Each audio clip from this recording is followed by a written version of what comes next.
Bakit ba obsessed itong mga DDMs na to na ikabit ang impeachment complaint laban kay Sara Duterte kay PBBM? Simple lang po mga kakotsero. Kapag ho kasi nagpatuloy ang impeachment, ano hong sasabihin nila? Kasalanan to ni PBBM.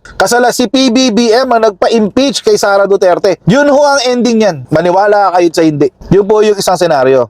Pag hindi naman na-impeach si Sara, anong sasabihin naman ng mga DDMs? Tingnan nyo, weak leader talaga. Hindi niya makontrol ang Kongreso. Oo, ganun ho ang kanilang diskarte ngayon. Kaya pilit ho nilang ikinakabit ang impeachment kay PBBM kasi kailangan ho nila yon sa propaganda nila.